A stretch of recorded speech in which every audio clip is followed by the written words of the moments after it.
What do you know about connections between Mormonism and the occult? Well, as I said before, we were told, of course, that the head of the Mormon Church, the founder of the Mormon Church, Joseph Smith, was a sorcerer. And later on, after I got out of the Mormon Church and got born again, we discovered that indeed that was the case. Even Mormon historians, professors at Brigham Young University, have learned that Joseph Smith practiced sorcery. He tried to raise the dead. He practiced necromancy. He, even when he was shot, he had a Jupiter talisman in his pocket, which was intended to give him worldly power and success with women. And of course, at the time of his death, I think he had 27 wives, so obviously it was working pretty well. Beyond that, I have no reason to believe that things have changed over the years, because throughout the church, various, even like when they built the Salt Lake Temple, it's full of occult symbols. It was set up according to astrology. We've had people tell us that various Mormon leaders are into the occult. In fact, Mormons generally are very into the occult. I mean, it's rife within the church, even though the church has an official position against it. So there's heavy connections between Mormonism and the occult right from its very foundation. Thank you. How much money do Mormons pay to the church?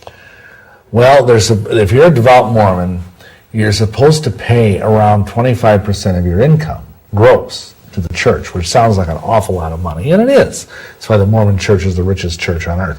You're supposed to tithe, which is 10%. Most people are used to that. But then there's tithe offering, there's fast offerings, there's welfare offerings, there's building funds, there's missionary funds. I mean, the list goes on and on and on. Plus, you're supposed to, one day a month, you're supposed to fast and give all your money that you would have spent on food for that day to the Mormon Welfare Fund. So it adds up to a fair amount of money. Yeah. They're sitting pretty, aren't they? Well, it's the richest church per capita in the world. Do you know of any stories that tell connections between non-humans and Mormons? Well, there's a lot of strange stuff that goes on underneath the Mormon temple. And nearby the Mormon temple, of course, is right in the heart of Salt Lake. And it has sub-basements upon sub-basements upon sub-basements. We've been in some of them. And it's been reported that right across, well, it's not been reported, it's a fact, that right across from the Mormon temple is a downtown urban mall. I forget the name of it. And in the basement of the mall, numerous times, the cleaning people have seen large reptilian figures walking on two legs, scurrying through the basement of the mall. Also, one of the temples, actually the Seattle Bellevue Washington Temple, when it was being built, some Christian colleagues of mine snuck into when they were building the foundation of the temple and put Bibles underneath the main pylons of the temple. And they also put a little booklet called To Moroni with Love, which was one of the first and best anti-Mormon books ever written. And then they poured the concrete over the temple. So we used to joke about the fact that temple was the only Mormon temple that was built on the Word of God. Then, you see, you got to realize temple dedication is a huge deal. The Mormon prophet himself flies in and prays this dedicatory prayer over the temple. And while he was doing that up on the hill overlooking the temple, there's all these pine trees. And hiding behind the pine trees were a dozen believers in Yeshua praying fiercely against the lying and deceitful spirits of Mormonism. So guess what happens? We found out later from several people who got born again that when people would go in, see, the Mormons believe that Almighty God himself walks in those temples. That's why they're so sacred. They believe that he's actually walking through the corridors, that he stays in the celestial room and visits his children that are there, and on and on and on. And many people in Mormon temples have experiences where they see dead ancestors. Like they'll go in and be baptized for their dead grandmother or something, and then they'll see old Granny hovering up there in the ceiling saying, "Oh, thank you for finally, baptizing me so I can join the one true church," that kind of thing. And of course, all of these are demons. Well, so what was interesting about this Bellevue temple is that people would start seeing these horrible crocodile, reptilian-like figures running through the hallways. And it freaked several people out to the point they got born again. And what we believe is that the prayers and the presence of the Bibles underneath the foundation was sort of scrambling these, reptilians and demons or whatever they were from appearing as these benign relatives or as Heavenly Father or whatever. And so instead, the masks were being ripped off and they were being seen for what they really were. Wow. Thank you. What is a Mormon patriarch? Well, that's another special office in the church. It's usually only given to very venerable, holy, old guys that have, been in the church a long time. And they're given supposedly a special power to be like a medium, to be like a trance channeler. And one of the two things that you get once you get a temple recommend is you get to go to the temple and be married and sealed and all that. The other thing is you get to go and have a patriarchal blessing. And what they do, you go into this special room that's like double soundproof. The doors have baffles on them and everything. And when they close it, like thunk, and it's all sealed up. And then they have this tape recorder there. And you sit down in this chair, and both my wife and I went through this, and the patriarch lays his hands on you, and supposedly he has the keys from, Heavenly Father to give you this blessing, which basically reveals to you your lineage. Reveals to you that every Mormon that goes through this is told that they are of the house of Ephraim, one of the 12 tribes of Israel. And then they're told something about supposedly what their mission is in life. And it's all like channeled through this old guy. And it's all pretty, like both Sharon's and mine were pretty vague and nebulous and, kind of like the typical, thing of medium.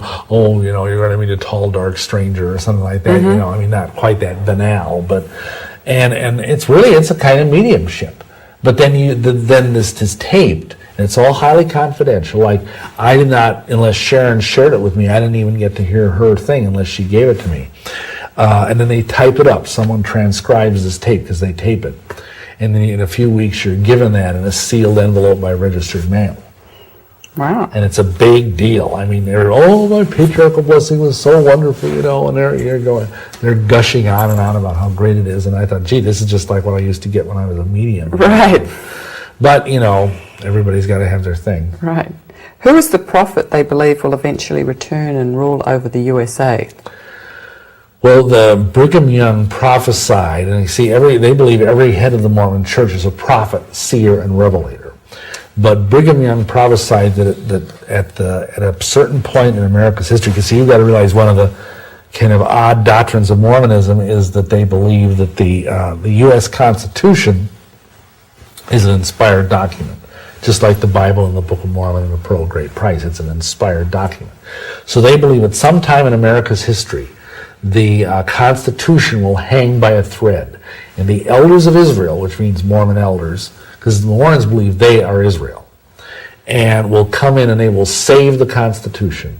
And part of this salvation will be that, and this is Brigham Young's words, one mighty and strong will rise up, and he will be a mighty leader, and he will become both the President of the United States and the Mormon prophet simultaneously. And he will institute, in order to save the Constitution, he will institute a theocratic kingdom where he will rule as a benign dictator under of course, the aegis of Jesus Christ. That's pretty scary. Yes. I'll tell you what's even scarier, is that I had a friend of mine who was in the Secret Service who was a Mormon. Because you've got to realize, a lot of FBI, a lot of CIA, a lot of Secret Service are Mormons. And this fellow said to me, he said, it happened that our temple that we would go to when we were in Milwaukee was way off in Washington, D.C. At that time in the early 80s, that was the closest temple. And it's the biggest, most expensive temple in the world. It cost $20 million in the 1970s to build. Big, beautiful, solid white marble thing. Scares the living daylights out of you when you see it at night. It looks like a UFO ready to take off. Anyway, it's got 5 stories. And we're only allowed as faithful Temple Mormons into 4 of those stories. And he told me, you know what's in the 5th story? I said, I have no idea. And he said, well, I know because I was involved in consulting in it. In the 5th story of that temple, which is in Silver Springs, Maryland, is an exact replica of the Oval Office. And over it, on the roof, and you can see this if you get an aerial photo of the temple, you'll see this mysterious dome on top of the temple. And what's under there is a whole array of like telemetry, radio signals, whatever they need to communicate with the world from the White House. Is the exact duplicate of it is on the roof of that building, and it's so powerful a set of instrumentation that they've had to reroute airplanes around the temple. They can't let airplanes fly over the temple like commercial airlines because it scrambles their avionics. Wow. And they believe, with all their hearts, now most Mormons don't know about this little thing I just told you, but in a general sense they believe that someday it's their destiny. And for years they were grooming Senator Orrin Hatch to be this. But he doesn't seem to be the one, but because he's the only, he's the most prominent Mormon congressman. And they believe it with all their hearts that someday a Mormon will become president. And then he will rule, and you see, they will reinstitute what they call the United Order, which is a communistic system of government that they had originally in Utah before it became a state. And among other things, that will mean capital punishment for people like me. Because anybody who is not who is an apostate Mormon has to be slain. That's part of the United Order. Really? Yes. It's called blood atonement. That's why, for example, Utah and Idaho, and I think maybe Arizona, are the only states that have death by firing squad as part of their capital punishment. Why?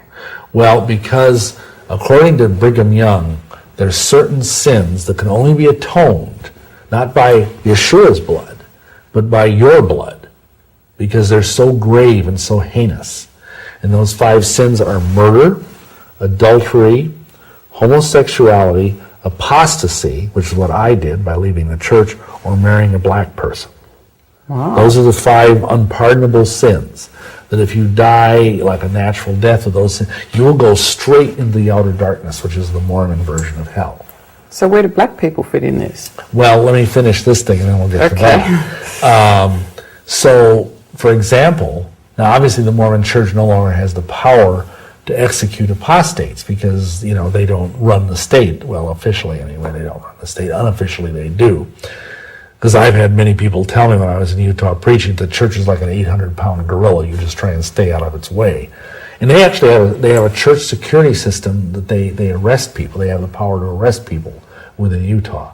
And they're like a church instrument, but they have arrest power. They can't throw people in jail, but they can haul them down to the police station. And in fact, one colleague of ours had that happen to them because they had some sensitive information on their computers that was damaging to the LDS church. And so the LDS security people came. Most of their security people were former FBI, former Secret Service. And they came and arrested them, confiscated all their computers, never gave them back, took them down to police headquarters. While they were doing that, the police let them go, but all their information was gone forever. Wow. So anyway, like for example, if you commit a murder, you basically, if you're a faithful Mormon, you believe that the only way you're ever going to get out of the stripey hole is to, and you see, firing squad is the only form of execution that sheds blood. Hanging doesn't, lethal injection doesn't, an electric chair doesn't. Right.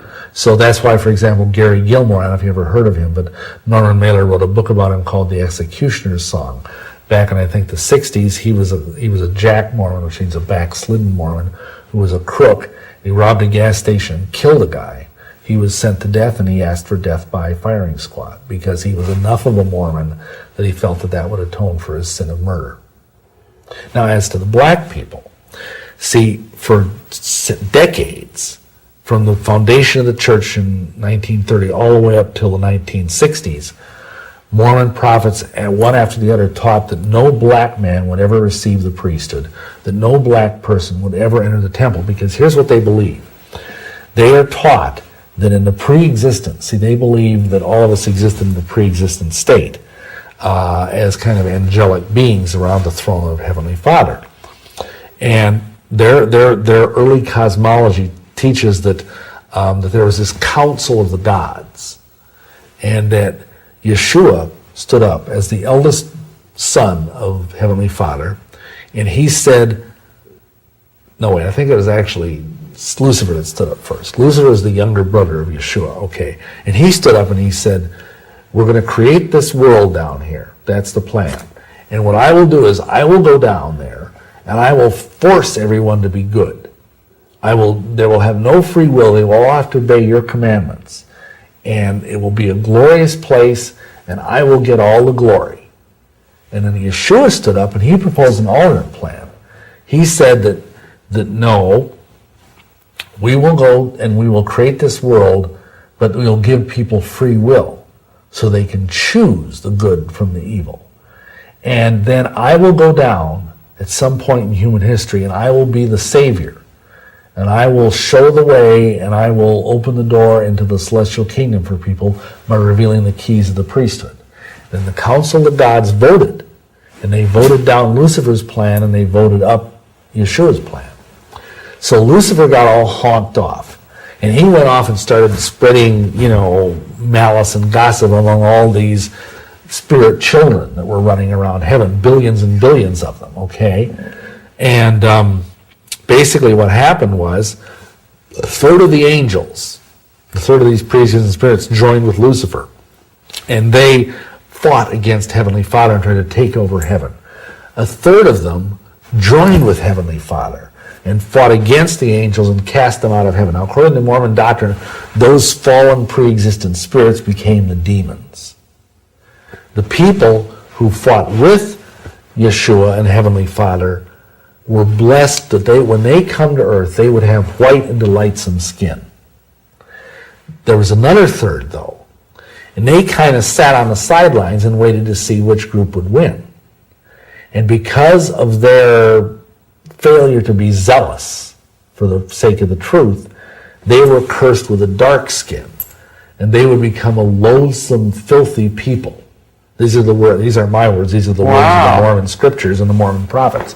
And so when they are born on earth, they are born with African blood. Or Asian too? No, just African. See, Mormons can marry Asians. That's fine. And of course nowadays, and here's what happened. In the 1970s, with the dawn of the civil rights movement in this country and so on, the IRS began to lean on the Mormon Church and say, you can't be a non-profit tax-exempt organization and have this discriminatory policy that they would not let black men into any priesthood position. They would not let black people into their temples. So guess what happened? The Mormon prophet had a revelation. Spencer W. Kimball, in I think it was 1978, I could be wrong about that date, he had a revelation. Now it's okay for black people to come into the temple. It's okay for black men to hold the priesthood. Doesn't that just bless your socks off? And is it okay for Mormons to marry black people? I don't know if that's true or not. I think it must be, because they can't really not say, but I think it would be extremely, highly frowned upon. Right. So the funny thing is that Brigham Young, 100 years earlier, taught that no black man will receive the priesthood until every white man on earth has received it. And that was a prophetic statement. Now, 100 years later, another Mormon prophet contradicts the previous Mormon prophet. Because if you want to hurt the Mormon church, hit them in their wallet. Yeah, right. The same thing happened 100 years earlier with polygamy. Because the Mormons said they're going to fight for the principle. That's what they call it. Polygamy was the principle. They were going to fight for the principle of polygamy to the death. To the last man, the Mormon prophet in Utah was they actually had what was called the Mormon Wars, where the president sent in the U.S. Army to take over the territory at that time. They called it the territory of Deseret. And they said, we're going to confiscate all of your buildings, we're going to confiscate all of your chapels, all of your temples, we're going to confiscate all of your bank accounts. And that's when they said, okay, we have a revelation. Now we don't do polygamy anymore. I see. So you see, I tell people the Mormon God changes his mind more often than his underwear. Wow. Anyhow, so nowadays there's this kind of weird uneasy thing where there are, most of the black people that are Mormons are in Africa, where they don't know any of this, where the reach of films like because the Godmakers movie exposed all of this. But there are a few black people in the Mormon church, but they're so deceived because they don't realize they're in probably next to the Aryan nations, the most racist church on earth. What does the word Mormon mean? Well, actually, it's like a nickname for the church coming from the Book of Mormon. But the funny thing is that there are meanings that are related to it in more sinister places. For example, in China, the words Mormon means gates of hell. And so therefore, Mormon missionaries try to not use that title. They just say, oh, we're from the Church of Jesus Christ of Latter-day Saints, because otherwise it kind of freaks them out.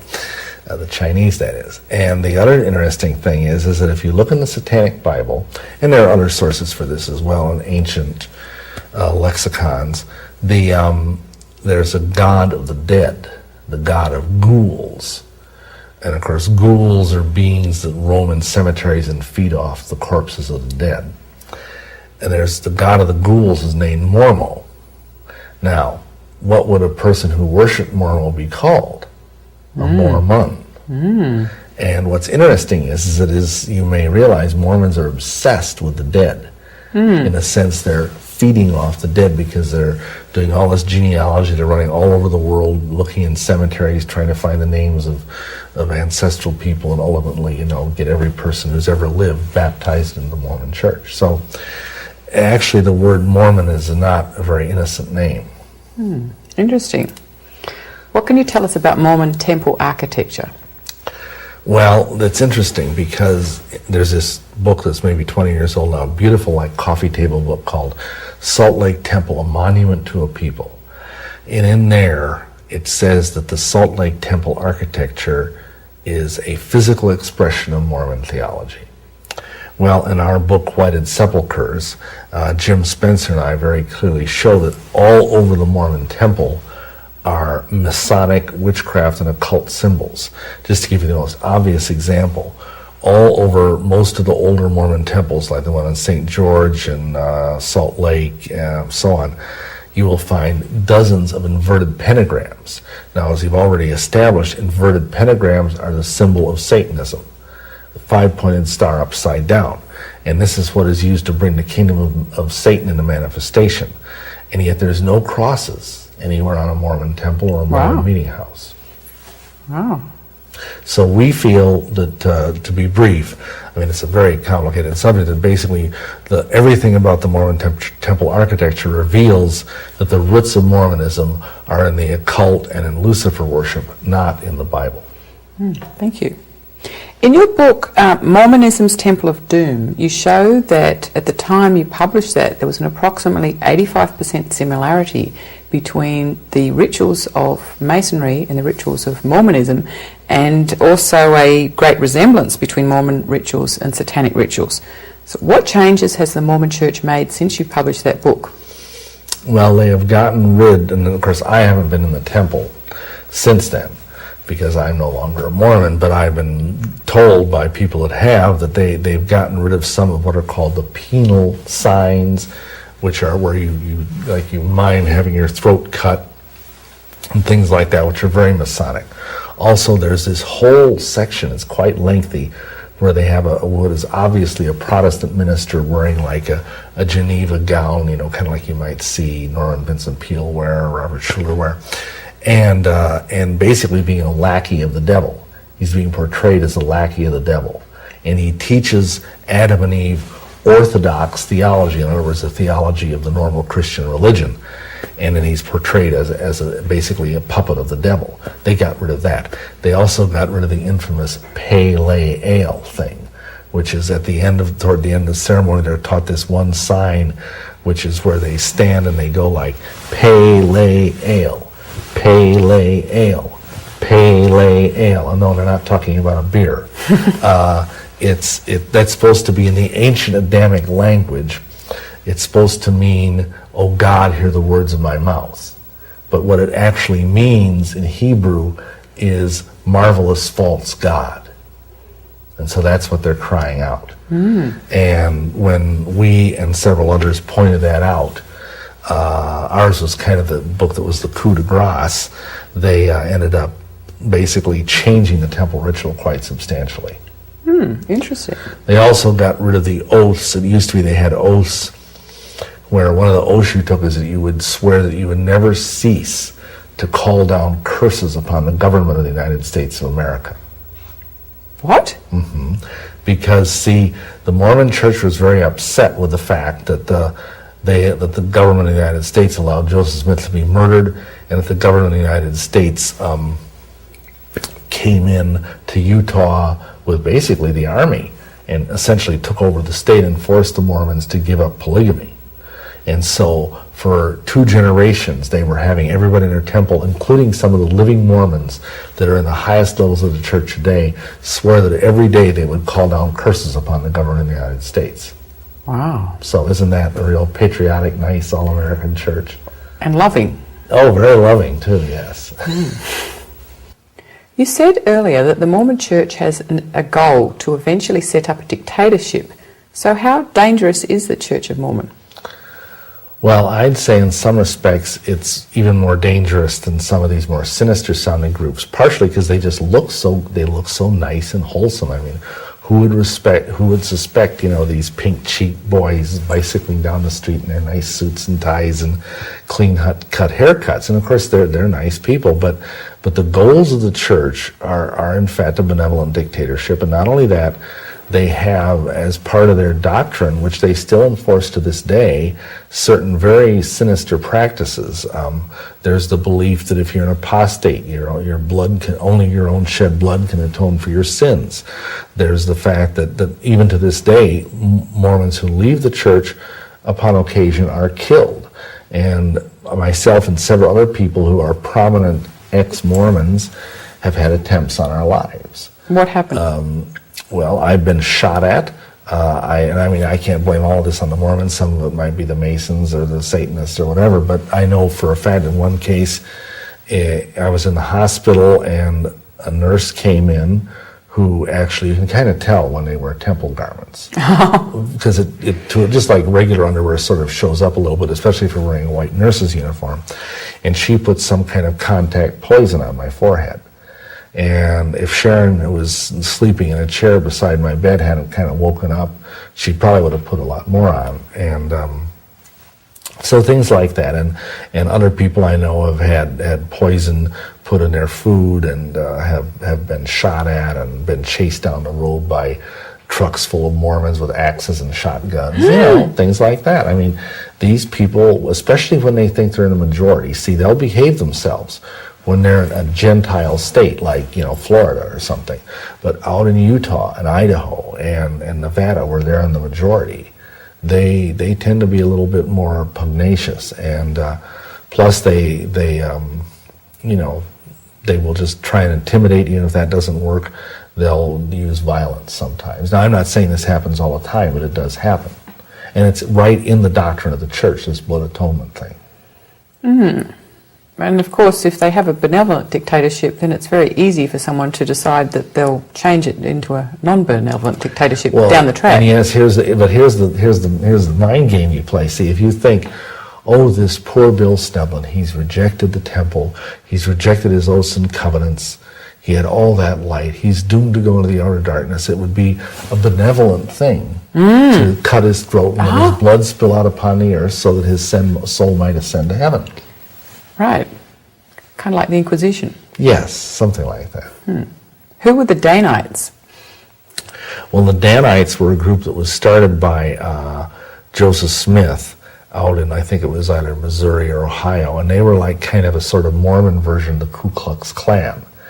And they were in full force by the time we got to Nauvoo, Illinois, which was the last outpost of Mormonism in the eastern half of the U.S. They were writers who would go out at night with hoods on, not white hoods, of course, but just black hoods or whatever to disguise their faces, and they would like ride to the places of people who are either opposing the Mormons or maybe people who are apostatizing from the Mormon church trying to leave it, and they would, you know, rough them up, or even in the case of apostates, they'd cut their throat with a Bowie knife and leave them laying there on the ground.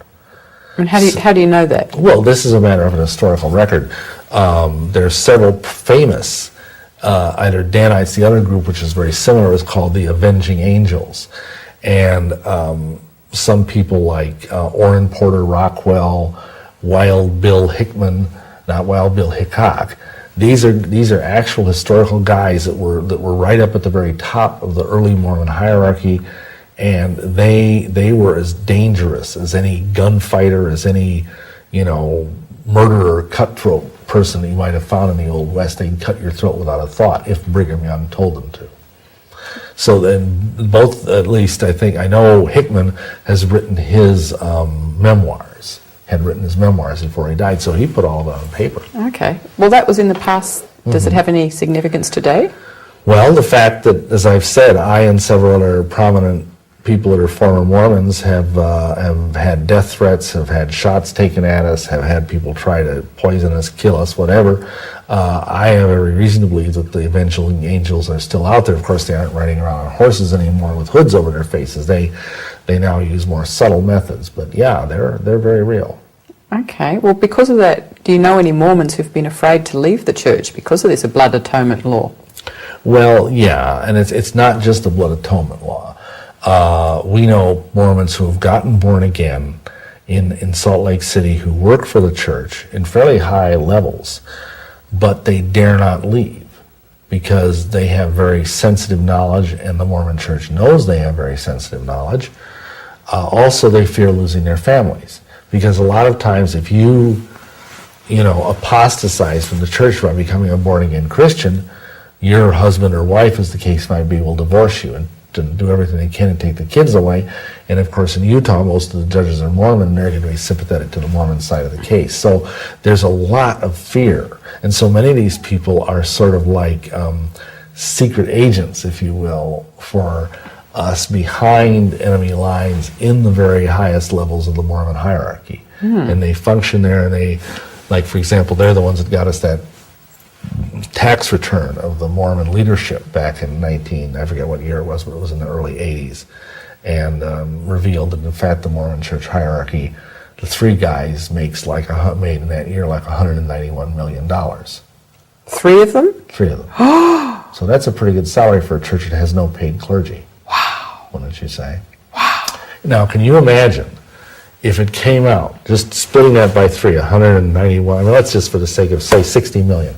Can you imagine if it came out that, say, the leadership of the whatever church, Protestant church, was making $60 million a year out of the free will offerings of its members? What an outcry there would be from the media. Wow. But not a peep. What happens to Mormon women if they don't take a subservient role? Well, I mean, you hesitate to generalize, but we have had at least 2 or 3 women come to us over the years, one when we were still Mormons. And my wife was functioning as a therapist, and I was a Elders Quorum president, who told us that because she was an uppity Mormon wife who would not submit to the patriarchal authority of her husband, and because of that, one night when she was home alone, the door to her kitchen burst open, and in walked 3 Mormons and her husband. And one of the Mormons was a local Mormon physician who was a surgeon. And they threw her right down on the table, pulled down her pants, and right in front of God and everybody, they did some very serious violence to her private members. And she was told that's what you get for speaking out against the priesthood. Wow. And this is known as chastisement. That's the word that they use. And it is not, I'm not saying it happens all over the place, but I'm saying it still does happen. And this woman was, this was like, well, now it would be 20 years ago, but she was, she was in her late 20s. So, I mean, it's not like this is ancient history. Right. And this comes from the fact that women are basically very much second-class citizens in the LDS Church. And there's nowhere for her to go, of course. Well, no, because she was, at that time, she was in the deepest part of Mormon Idaho. Idaho falls somewhere around in there, I forget exactly where, and everybody there was a Mormon. If you went to the social services agencies, they were Mormons. If you went to the police, they were Mormons. And you see, very much like the Masons, the Mormons will tend to cover up for their own misdeeds because the prophet has told them to. Wow. So, kind of scary. Yeah, very scary. Very shocking. How wealthy is the Mormon Church?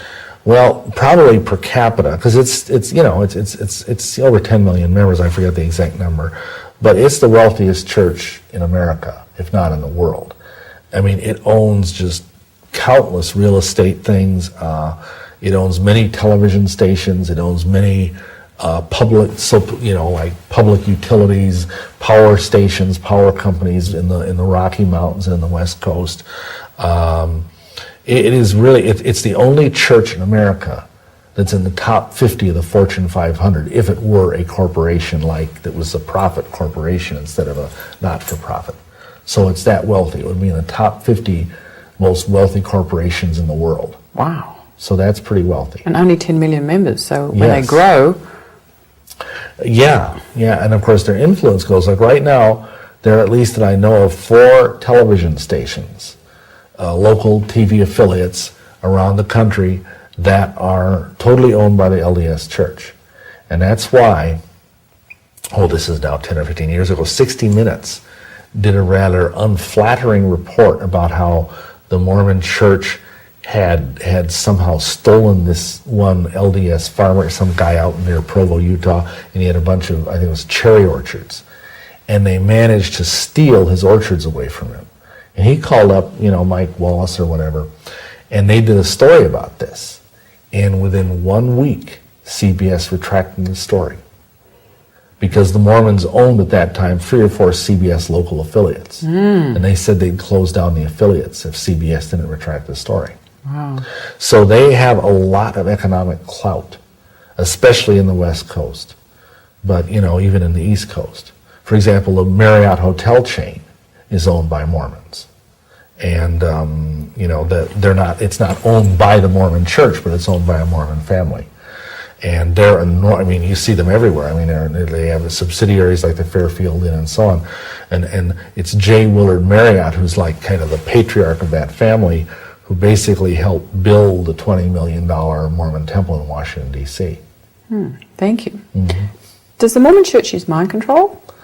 Well, in a sense, yes. It's not like, I don't want people to get images of people being strapped in a chair and having wires hooked up to their heads or anything, but from a very early age, children are taught to bear their testimonies.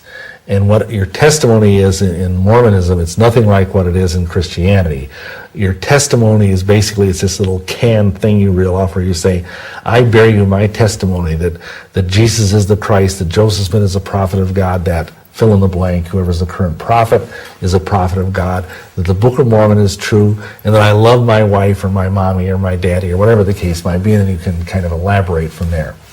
And this is drummed into them from the time that they're barely old enough to walk. So, I remember sitting there and seeing families get up there and having little, 3-year-old kids get up there, acting all cute and pointing, I bear you my testimony, and they go off and say that stuff. Well, the result of this is that by the time these people, go out on a mission or something of that nature, when they're teenagers, most Mormon missionaries are teenagers, it's been drilled into the point that it's almost like this program.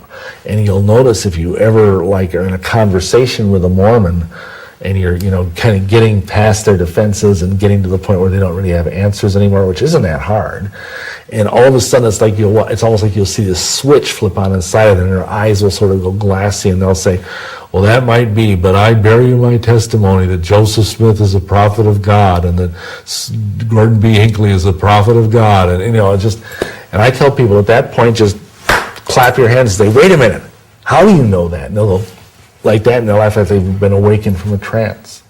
Wow. And it's like at that point you've gotten past the final gateway, so to speak. And then they might be open to really hearing the truth. Because at that point they won't know what to say. Because no one's ever done that to them. Because it's considered very gauche to ever interrupt a Mormon when they're bearing their testimony. So you kind of knock them off their little program. The computer has to reboot. Thank you. How fast is the Mormon Church growing? Well, the last, and I don't keep up with it as much as I used to, but the last I heard, it's growing very fast in the third world. It's not growing very fast in America anymore. And that's partly because of the influence of films like The Godmakers and other Christian evangelistic and apologetic efforts. But overseas, believe it or not, it's growing fast in Africa, in spite of the fact that they have this very, very racist history and very racist theology. And of course, part of the fact is that they simply grow by sheer reproduction. I mean, Mormons are very firmly encouraged to have large families. And so they, even if they didn't convert another Mormon in this generation, it'd still get bigger and bigger and bigger. But I mean, they grew like 100% in 20 years. I think they used to be like, 5 million at the time that we were members, and now they're 10 million. And grow. I'm sure it's more than that now. I mean, that was the last figure I happened to notice. But I'm more busy with other things now, so I don't really keep up on the latest census reports from Mormonism. Part of the problem, though, is that the Mormons never report when people leave, and they're leaving in droves. Oh, they are? Oh, yes. Oh, yes. good.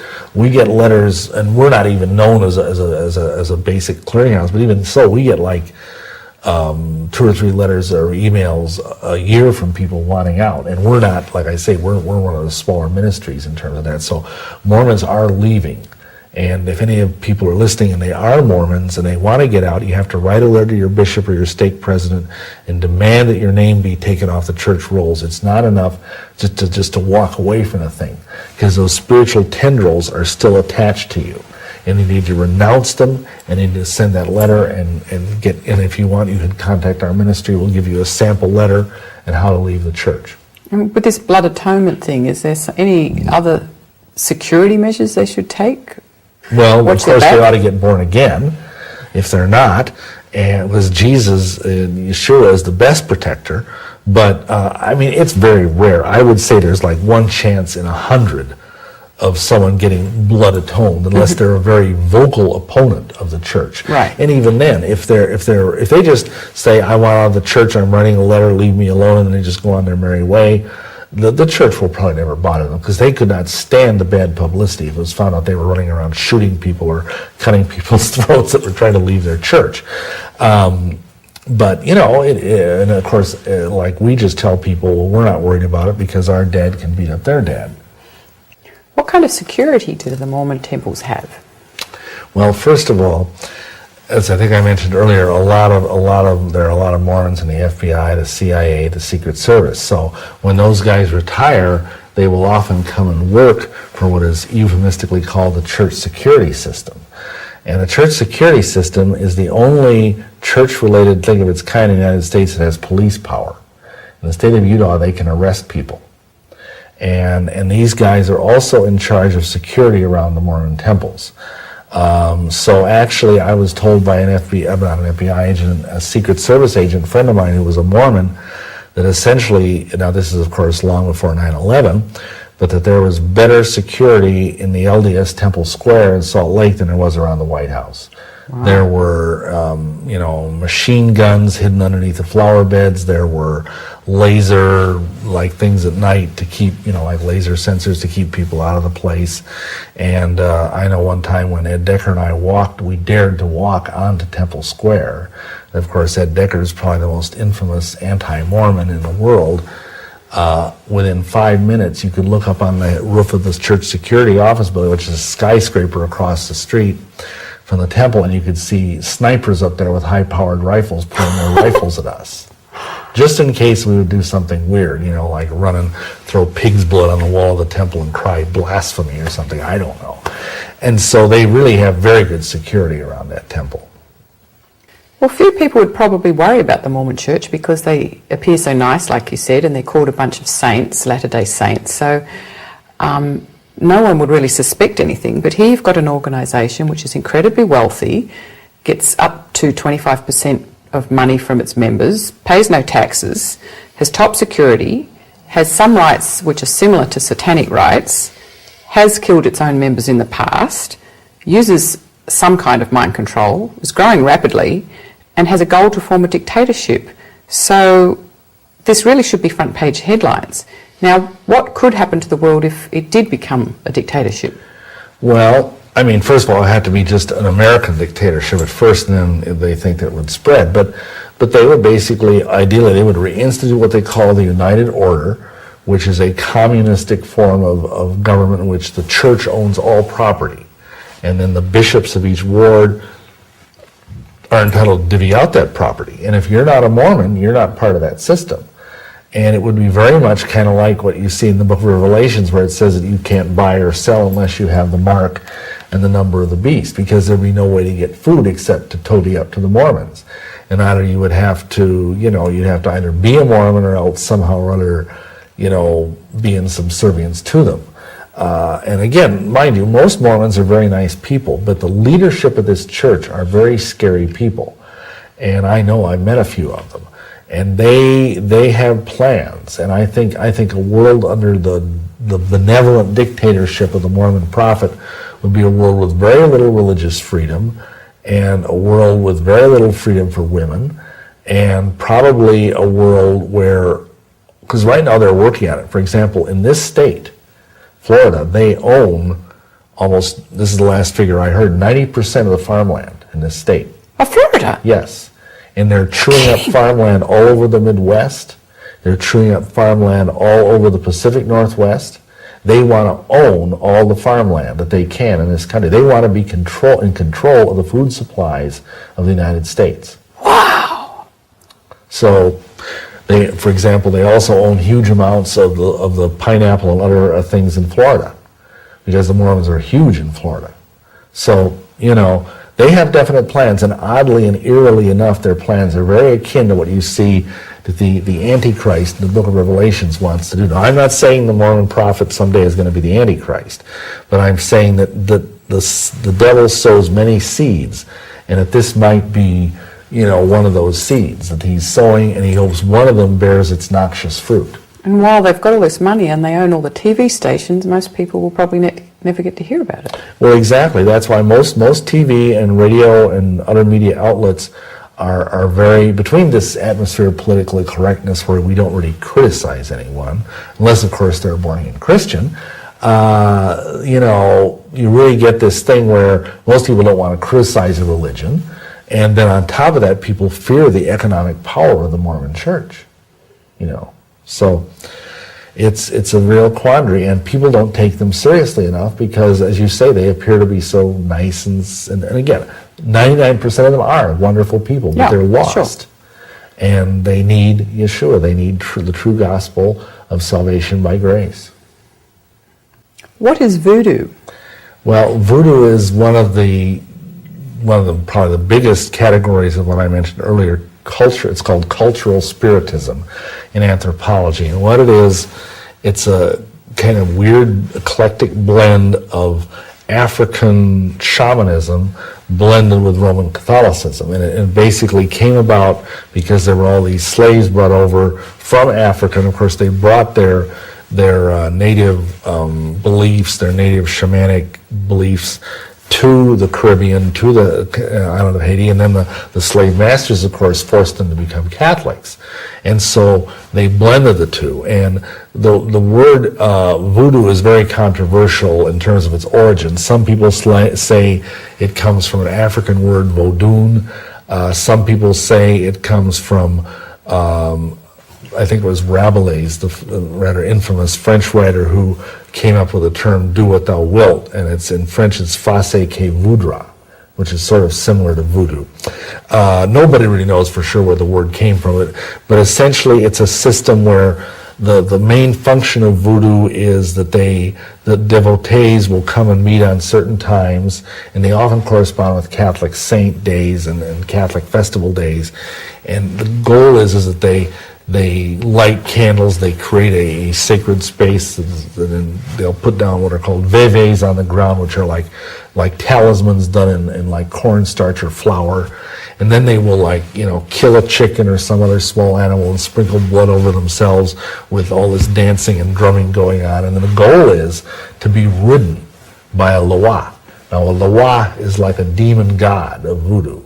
And they want to be possessed by that person. And when they get possessed, They have this ecstatic experience where they fall down on the ground sometimes, or they dance wildly, or they roll around on the floor and froth at the mouth. I mean, it sounds kind of like a charismatic meeting, doesn't it? I shouldn't say that anyway. I mean, there's some kind of weird charismatic groups out there too, the snake handlers and all. But these people are doing it in the name of a false god.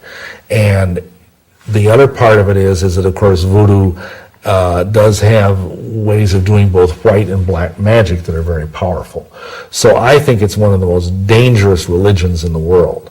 And it's not just practiced by black people. That's a common misperception. I was personally brought into the first 3 layers, if you will, of voodoo, up to being a hungan, which is like a priest of voodoo. A priestess is called a mambo. And that was done by a white man who was personally brought into it by the Pope of voodoo.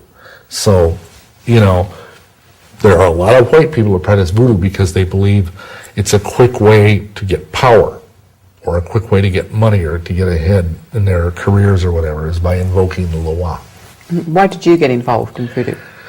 Well, I was, from the time I got involved in Wicca and witchcraft and stuff, I'd read a couple of books and I was kind of intrigued by it. And then when I got involved with this fellow down in Chicago who had the room with the strange pictures and the strange plants that moved around, I found out he was also a voodoo hierophant. And so he said, well, of course, part of making you a Catholic bishop, we have to take you through the other 2 degrees of the early voodoo things are lavate, which is like baptism, and then lingua soi, which means you have to eat a shroud. And those are the 2 earlier stages. It's all involving the death and graveyards and things. It's very, very bizarre. And that's why, is that partly I was intrigued by it, and partly I was intrigued by the way this fellow had blended voodoo and Catholicism and Trans-Yugathian magic in such a creative way. So that's why I got into it. See? For how long were you involved in voodoo? Oh, I would say probably 2 or 3 years. Thank you. From your own experience, what can you tell us about voodoo? Well, if you don't like drinking, you better not get into it. I've never liked alcohol much. And, you know, there's a lot of drinking of rum, and, you know, you either use it as a sacramental substance or else you spit it out. And, you know, like holy water, you like swirl it around your mouth and spit it out. And it's, my own personal experience was, it's a very bizarre religion. It's a very atavistic, bestial religion. It brings out the worst in people. And also, it's a religion where you're encouraged to do that. Like the fellow who was my immediate superior, he was trying to encourage me to try to become a were-tarantula, to be able to turn into a spider, a very ugly giant spider. Wow. And I never really wanted that, but you know, fortunately I kind of got away from it. Also, there's a lot of sexual stuff, both homosexual, heterosexual stuff going on, orgies, things of that nature. And they do this because in voodoo they believe there's certain energy points around the private organs of the body which are gateways into other universes. And if you can get into these other universes, again, we're back to the same thing, this archaeometry idea of drawing in power in which you can become a more powerful thing. And then, of course, there's the whole thing of cursing. I mean, the idea of the voodoo doll is just the tip of the iceberg. I mean, there's a very sophisticated level of cursing people and a very high level of power with it, which I must tell you, it's probably the most powerful way to curse someone is to use voodoo. And it's some of the most awful ways of dying. You do not want to, unless you're covered in the blood of the lamb, you do not want to run afoul of a voodoo mambo or a voodoo hungan, because they can, like, you know, probably make your body devour itself from the inside out. Can you tell us a story to show people who think voodoo's a joke what they can do? I may have mentioned this earlier, but there was this one person who ran afoul of the guy who was my teacher. And without going into all gory details, basically this fellow used a hex on him, and essentially the guy had scorpions and centipedes eating their way out of his stomach within 3 days. And Did people see them? He died horribly in the emergency room.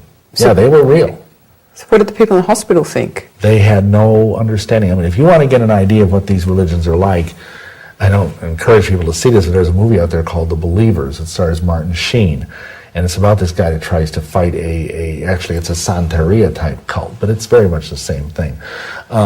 Another fellow literally, and I didn't see this personally, but I have no reason to doubt it, he literally had his skin turned inside out by a hungan. You know, it killed him instantly, but he literally was laying there on the floor with his organs on the outside and his skin on the inside. And how do you know that that's what happened to him? Well, I don't know for sure. I didn't see it. But the guy that told me about it was a different fellow who was actually a private detective who was investigating a branch of voodoo that was in the Pacific Northwest. Wow. So, you know, without the protection of the blood of the Lamb, you're in kind of, and it's really funny because the voodoo people will call upon Jesus, they'll call upon the Virgin Mary, except behind these, like the Virgin Mary, for example, she's a representative of the goddess of the sea, Erzuli. And, you know, you have Papa Nebo, you have Baron Samedi, these are all the names of the great Loa. Baron Samedi is the god of the cemeteries, the lord of the dead. And all of them have their places, and you can sick them on people. They're like demonic overlords, and it's a very potent religion. And as you can see, it's a religion of the powerless because it was basically started by black slaves. And it gave them hope underneath their brutal masters. And now it offered them a way to have spiritual power. And the strange thing is, I don't know if you've heard about this, but before many years ago, Haiti was basically a voodoo dictatorship run by Papa Doc Duvalier. And he was a voodoo hungan, and he actually had an army that was called the Tonton Makot, and this army was made up partially of zombies, and partially the senior people were actually voodoo hungans, and they ruled Haiti with absolute fear and terror. And I had a friend who was a Baptist missionary who went down there and he tried to plant a church down there, and he says, "You have never seen people who are just so utterly terrified right down to their bones of this man," because it was believed this guy could just like flick his fingers and kill an entire family. You know, he was like one of the most mighty of all the voodoo people, and you know, he had a real hold on the island until he was driven off, and then for a while his son BB Doc reigned, and he was sort of a moron, and then he got thrown out, and now they've got some other guy in there, but the island is still like 90% Catholic and 100% voodoo. Wow, you mentioned zombies. What are they? Well, that's one of the folklore things. The actual word is zuvembi, but popularly called zombies.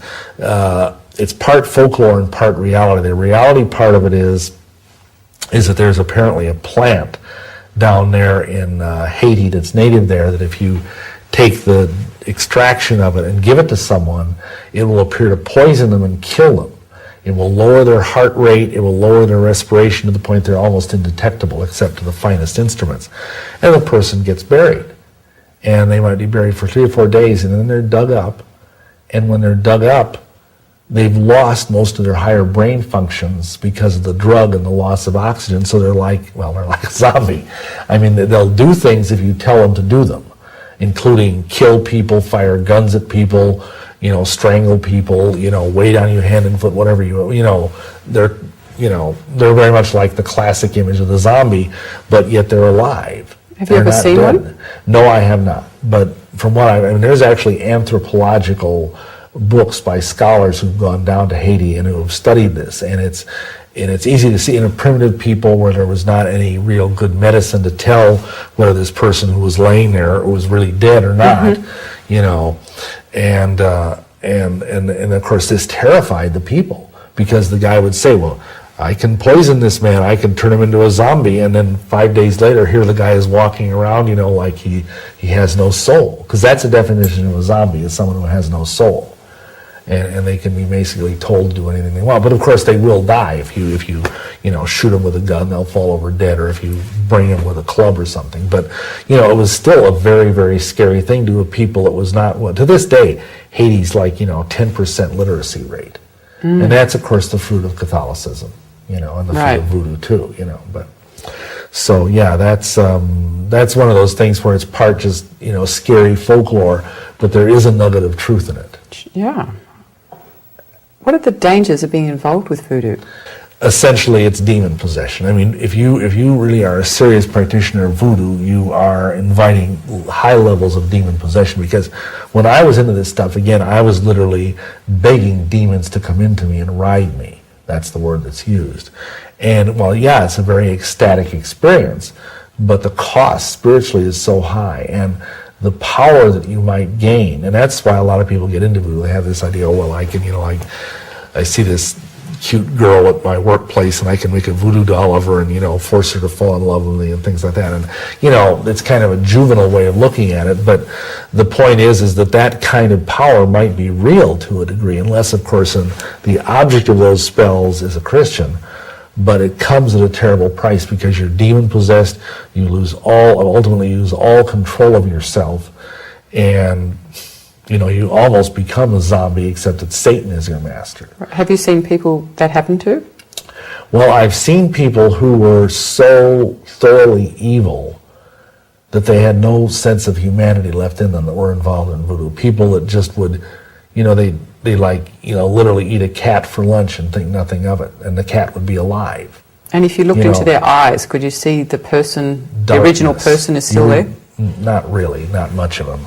It's like looking at her in the utter darkness, or into, I call them ball-bearing eyes, because it's like just eyes of steel, that there's no humanity in there. And there probably is a human being trapped so far in there somewhere, just screaming to get out. And think of it, you would be spending 20, 30, 40 years of your life like that, trapped inside of a body that you could not control. I mean, it would be worse than being in a coma. Because right. At least the coma person just laying there sort of doing nothing. Here the body is doing things that you would find horrendous and not be able to stop it. Did that ever happen to you, that the demons in you did something you couldn't stop? Well, a few times, yes. I did some things that in retrospect I was very, very ashamed of. Nothing, like killing anyone or eating a cat or anything, but, just like abusing people, being cruel and evil to people, taking advantage of people, things like that. Okay. But nothing, nothing really awful in the legal sense of the word, thankfully. And you weren't fully into it like other people? No, I was not that far. I mean, I've only was used, as I said, I'd only been into it a couple of years, 3 years at most, and then thankfully, Yahweh started to get me out of that stuff. Okay, thank you. What advice would you give to people who know someone who's involved in voodoo? Well, I would say especially to just pray for them. And I may have mentioned this before, but pray that the lying and deceitful spirits of the voodoo Loa, it's spelled L-O-A, Loa, would be bound from influencing that person and from giving that person power. And pray that the Spirit of truth would shower down on them from the Holy Spirit. And then pray for like a divine appointment, for an opportunity for you to come up. Don't be afraid of these people. First of all, 90% of voodoo practitioners are not like wacko or dangerous or anything. They're just people like you and me, And then just pray for an opportunity to go and witness to them. And also, I think it's important to pray that Yahweh would lead someone else to them, to witness to them who's a credible witness, maybe an ex-voodoo person, because there's a lot of them. There's a lot of people getting saved out of voodoo, just like there's a lot of people getting saved out of all these different groups. Okay, good. Now, when you say bind spirits, is it necessary they always do it in the name of Jesus or Yeshua? Well, I would say so. Because we have no authority. Otherwise, it's like, and I'm assuming the person we're discussing here is a Christian. Otherwise you're like, the thing in the book of Acts where, Jesus I know, but Paul I know, but who are you? But we do have authority to bind and loose. But you need to use the name of Yeshua. We prefer Yeshua, as I said, or Jesus, because that is the name which all demon spirits must obey. We've seen some of the most powerful evil spirits imaginable just buckle under the name of which is above every other name, as the New Testament says. Thank you. And what advice would you give to people who think they've been affected by voodoo? Well, again, this is probably the most powerful kind of cursing that's out there, but it's still nothing compared to the power of Yeshua. So number one, get saved if you're not saved. Number two, be sure your house is cleansed, because a lot of this stuff works on the basis of object links. Like usually voodoo people, if they're going to curse you, they'll either get something from you or they'll throw something on your lawn. You might find a dead bird with like a weird, like a ribbon around its neck, or you might find like cross sticks or other things like that. Kind of walk your yard, reclaim your property in the name of Yeshua, plead the blood of the Lamb over the property, over your house. Also remit the sin of the shedding of blood of innocent blood over that part of the property, and then make sure your house is clean. And then just ask Yahweh to put a legion of angels around your house every night. Be sure you're walking, righteously and not committing, repeated sins. Put on the armor of God every day, and that should do it. I mean, those are things Christians should be doing anyway. Whether you're being voodoo cursed or not, because we are in a war zone. That's why Ephesians 6 talks about, that we're warriors and we need to put on our armor every day, just like these guys over in Iraq. They have to put on their vests and their body armor and everything every day, and their helmets before they go out into the enemy. And when you walk out the door of your house, you're walking into enemy lines, because the world is lies and wickedness. Thank you.